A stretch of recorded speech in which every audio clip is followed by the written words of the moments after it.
Tika mo na, Miss Pau? Magandang hapon sa inyo lahat. Binabati ko po ang aking mga kamag-anak sa Oriental Mindoro. Ako po ay galing pa ng Bungabong Oriental Mindoro. Binabati ko po ang aking mama, ang aking mga kapatid, ang aking mga kamag-anak, mga kaklase ko po sa Eastern Mindoro College, mga teacher po. Tika Oriental Mindoro kayo? Opo. Kayo estudyante? Yes. Ah, anong master? Masteral? Ano ba? Hindi po. Gagraduate po ako ngayong April 5 ng Bachelor of Elementary Education. Wow! Ilan taon kayo nagsimula mag-aral? Nagsimula po ako mag-aral ay 34. First year college. Ah, ibig yung late na kayo nagkolehiyo. Hindi po, may kwento po kasi yung buhay ko. Ako po ay hindi nakapagtapos ng high school. Elementary lang po ako, Will.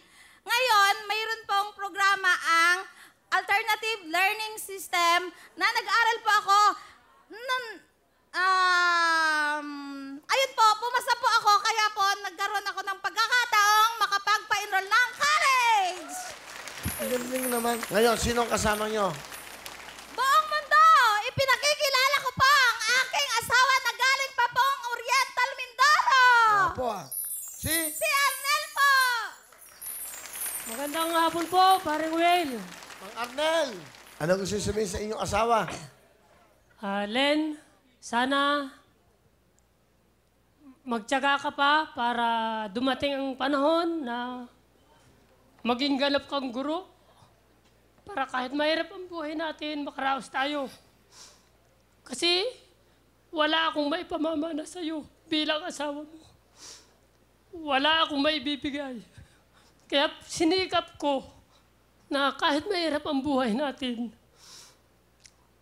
ay magawan ko ng paraan para makatapos ka. Salamat, nagtiyaga ka kahit medyo may edad ka na sa mga kaklase mo. Salamat. Sana maging inspirasyon ka ng panganay nating anak at ng bunso nating anak. Salamat po.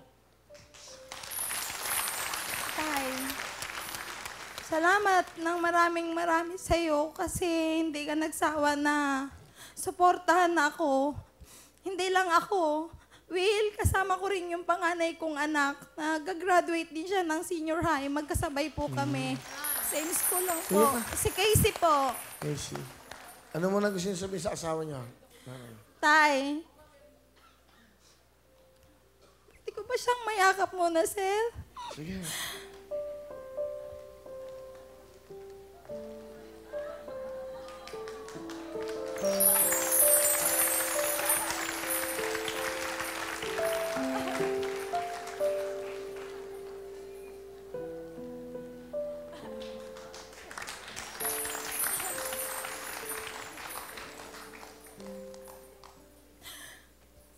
Salamat.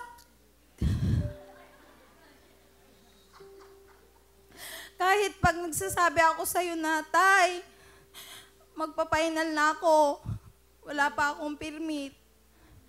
Parang hindi kita nakikitaan ng pag-aalala. Sabi ko, bakit?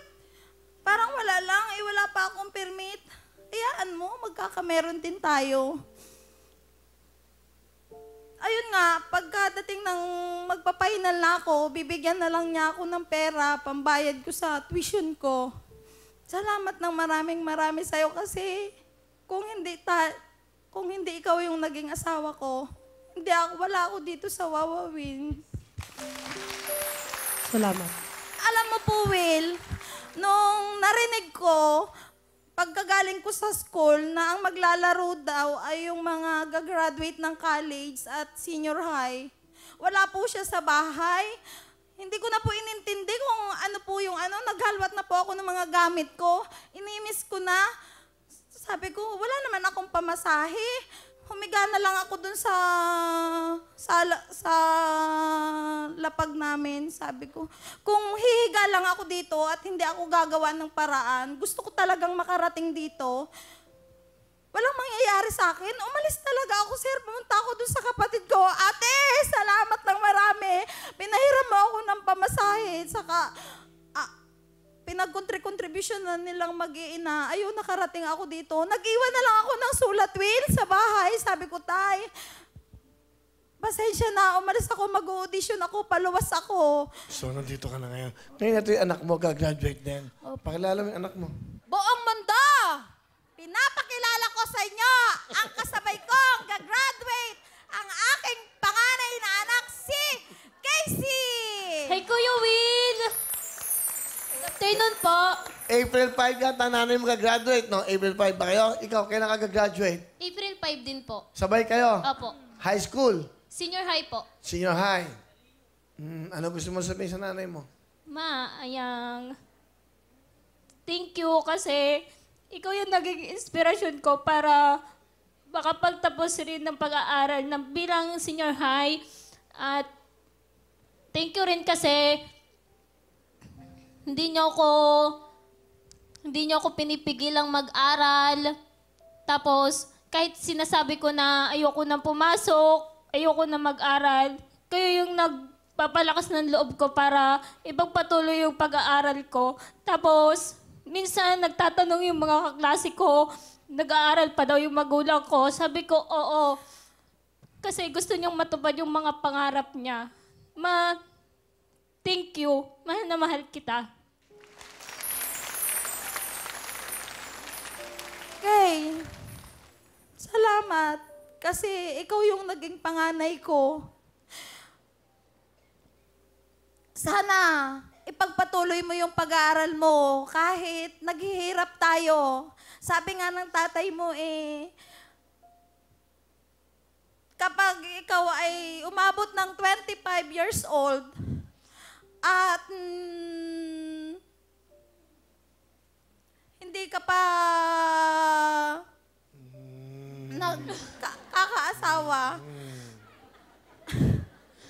Well, ang hirap kasi magsalita dito. Ang hirap talaga kasi, alam mo yun, first time na nandito ako sa Wawawin. O, basta importante, makapagtapos siya, maging inspirasyon ka niya. Oo. Okay. Alam niyo po, Paring Will, saglit po. Yun nga pong umuwi po ako, wala po siya. Sulat po ang nakita kong nung pagdating ko po. Akala ko nga po, sumama na po sa iba eh. Yung pala dito po pumunta, kaya salamat po ng maraming. Alright, hindi kayo naiiwanan. Ikaw pa, kakaiba ka.